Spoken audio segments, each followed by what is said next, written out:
ರಾಜಧಾನಿ ಬೆಂಗಳೂರಿನಲ್ಲಿ ನಿನ್ನೆ ರಾತ್ರಿ ಸುರಿದಂತ ಧಾರಾಕಾರ ಮಳೆಗೆ ನಗರದಲ್ಲೇ 350ಕ್ಕೂ ಹೆಚ್ಚು ಈ ರೀತಿಯಾದಂತಹ ಬೃಹದಾಕಾರವಾದಂತಹ ಮರಗಳು ಬಿದ್ದರೆ ಇನ್ನು ಮರದ ರೆಂಬೆ ಕೊಂಬೆಗಳು 500ಕ್ಕೂ ಹೆಚ್ಚು ಬಿದ್ದಿದ್ದಾವೆ. ಇದರ ಪರಿಣಾಮ ರಸ್ತೆ ಬದಿಯಲ್ಲಿ ನಿಲ್ಲಿಸಿದಂತ ವಾಹನಗಳೆಲ್ಲವೂ ಕೂಡ ಜಖಮಾಗಿರೋ ದೃಶ್ಯ ಕಂಡು ಬರ್ತಾ ಇದೆ. ಅದರಲ್ಲೂ ಕೂಡ ಮಹಾಲಕ್ಷ್ಮಿ ಲೇಔಟ್ ಅಲ್ಲಿ ಸಾಕಷ್ಟು ರೀತಿಯಾದಂತಹ ಅವಾಂತರ ಸೃಷ್ಟಿಯಾಗಿದೆ.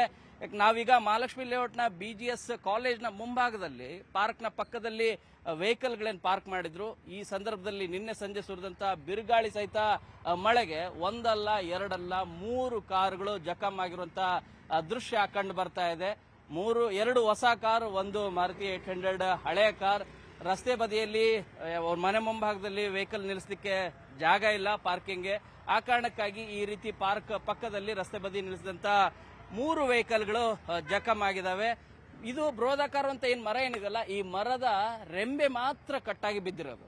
ಅದರ ಪರಿಣಾಮವಾಗಿ ಎಫೆಕ್ಟ್ 3 ಕಾರುಗಳಿಗಾಗಿದೆ. ಇನ್ನು ಬೃಹದಾಕಾರವಾದಂತ ಮರ ಏನಾದರೂ ಬಿದ್ದಿದ್ರೆ ಇನ್ನೂ ಕೂಡ ಸಾಕಷ್ಟು ದೊಡ್ಡ ಅವಾಂತರವೇ ಸೃಷ್ಟಿ ಆಗ್ತಾ ಇತ್ತು. ಈ ರೀತಿಯಾಗಿ ಮಹಾಲಕ್ಷ್ಮಿ ಲೇಔಟ್ ಒಂದರಲ್ಲೇ 50ಕ್ಕೂ ಹೆಚ್ಚು ಮರ ಬಿದ್ದಿದೆ. ಅದರ ಜೊತೆಗೆ 200ಕ್ಕೂ ಹೆಚ್ಚು ಈ ರೀತಿ ಮರದ ರೆಂಬೆ ಕೊಂಬೆ ಬಿದ್ದಿದೆ. 20ಕ್ಕೂ ಹೆಚ್ಚು ವಿದ್ಯುತ್ ಕಂಬಗಳು ಬಿದ್ದು ಸಾಕಷ್ಟು ಹಾನಿಯಾಗಿದೆ. ಈ ಹಿನ್ನೆಲೆಯಲ್ಲಿ ಮಳೆಯಿಂದ ದೊಡ್ಡ ಎಫೆಕ್ಟ್ ಏನಾಗಿಲ್ಲ, ಆದ್ರೆ ಬಿರುಗಾಳಿಯಿಂದ ಆದಂತ ಎಫೆಕ್ಟ್ ಏನಿದೆಯಲ್ಲ, ಆ ಎಫೆಕ್ಟ್ ಈಗಲೂ ಕೂಡ ರಸ್ತೆ ಬದಿ ಮರಗಳೇನಿದಾವೆ ಅವುಗಳನ್ನ ತೆರವು ಮಾಡುವಂತ ಕಾರ್ಯನೂ ಕೂಡ ಆಗ್ತಾ ಇಲ್ಲ. ಯಾಕಂದ್ರೆ GBA ಪಾಲಿಕೆ ಸಿಬ್ಬಂದಿ ಏನಿದ್ದಾರೆ, ಸಿಬ್ಬಂದಿಯ ಕೊರತೆ ಹಿನ್ನೆಲೆಯಲ್ಲಿ ಅಟ್ ಎ ಟೈಮ್ ಈ ರೀತಿಯಾಗಿ ಅವಾಂತರ ಸೃಷ್ಟಿ ಆದ್ರೆ ಏನ್ ಮಾಡಬೇಕು ಅಂತೇಳಿ ಕೈ ಚೆಲ್ಲಿ ಕೂಡುವಂತ ಕೆಲಸವನ್ನ ಮಾಡ್ತಾ ಇದ್ದಾರೆ. ಆದ್ರೆ ಮಳೆ ಮುಂಚಿತವಾಗಿ, ಅಂದ್ರೆ ಮುಂಗಾರು ಮಳೆ ಮುಂಚಿತವಾಗಿ ನಾವೆಲ್ಲ ಪ್ರಿಪರೇಷನ್ ಮಾಡ್ಕೊಂಡಿದೀವಿ ಅಂತ ಹೇಳಿದಂತ GBA ಚೀಫ್ ಕಮಿಷನರ್ ಮಾತು ಕೇಳ್ತಾ ಹೋದ್ರೆ ಈಗ ಎಲ್ಲಿ ಪ್ರಿಪರೇಷನ್ ಅಂತ ಹೇಳಿ ಜನರು ಕೇಳ್ತಾ ಇದ್ದಾರೆ. ಆ ಜನರ ಪ್ರಶ್ನೆಗೆ ಉತ್ತರ ನೀಡಬೇಕಾಗಿದೆ. ಕ್ಯಾಮರಾ ಪರ್ಸನ್ ವಿಶ್ವನಾಥ್ ಹಾವೇರಿ ಜೊತೆ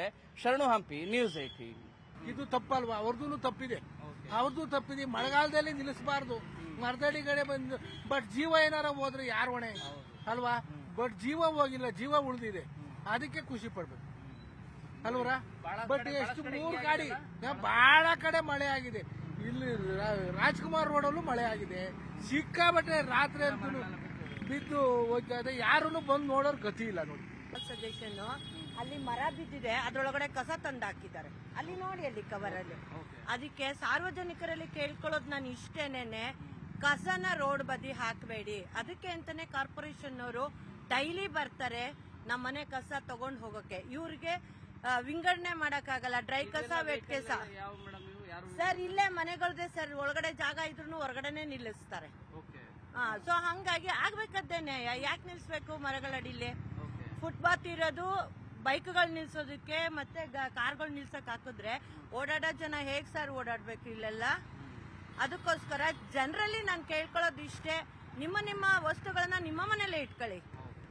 ಯಾವುದೇ ಕಾರಣ ಇಲ್ಲ, ವಿಧಿ ಇಲ್ಲ ಅಂದ್ರೆ ಮಾತ್ರ ನೋಡ್ಕೊಂಡು ನಿಲ್ಲಿಸ್ಕೊಳ್ಳಿ. ಈಗ ನಷ್ಟನ ಯಾರು ತುಂಬಿಕೊಡ್ತಾರೆ? ಗೌರ್ಮೆಂಟ್ ತುಂಬಿಕೊಡತ್ತಾ? ನಮಗೆ ತಾನೇ ನಷ್ಟ. ಆಮೇಲೆ ರಸ್ತೆ ಬದಿನಲ್ಲಿ ಕಸಗಳನ್ನ ದಯವಿಟ್ಟು ಸಾರ್ವಜನಿಕರಲ್ಲಿ ಕೇಳ್ಕೊಳ್ಳೋದು ಇಷ್ಟೇ, ರಸ್ತೆ ಬದಿಯಲ್ಲಿ ಎಣ್ಣೆ ಬಾಟ್ಲುಗಳು ಹಾಕೋದು, ಕಸಗಳು ಹಾಕೋದು, ವಿಂಗಡಣೆ ಮಾಡಕ್ಕಾಗಲ್ಲ ಅನ್ನೋದು, ತರೋದು, ರೋಡಿಗೆ ಕಸ ಎಸೆಯೋದು ಮಾಡ್ತಾರೆ. ಸಮಸ್ಯೆ ಆಗಿದೆ. ಬಟ್ ಮನೆ ಹತ್ರ ಜಾಗ ಇಲ್ಲದೆ ಇಲ್ಲಿ ತಂದು ನಿಲ್ಲಿಸ್ತಾರೆ. ಮತ್ತೆ ಯಾವಾಗ ಬೀಳ್ತಂತ ಗೊತ್ತಾಗೋದಿಲ್ಲ ಅಲ್ವಾ? ಹಾಗಾಗಿ ಮತ್ತೆ ಡ್ಯಾಮೇಜಸ್ ಹಾಗೆ ಆಗುತ್ತೆ. ಮತ್ತೆ ಅದನ್ನ ಕೇರ್ ಮಾಡ್ಬೇಕು. ಅದನ್ನ ಯಾರಿಗೆ ಗೊತ್ತಿರುತ್ತೆ ಅದಕ್ಕೆ ಆಯುಷ್ ಎಷ್ಟಿರುತ್ತೆ, ಯಾವಾಗ ಬೀಳ್ತದೆ ಅಂತ, ಅದಲ್ವಾ? ಅದು ಇಂಪಾರ್ಟೆಂಟ್. ಅದು ಯಾರಿಗೆ ಗೊತ್ತಾಗ್ತದೆ?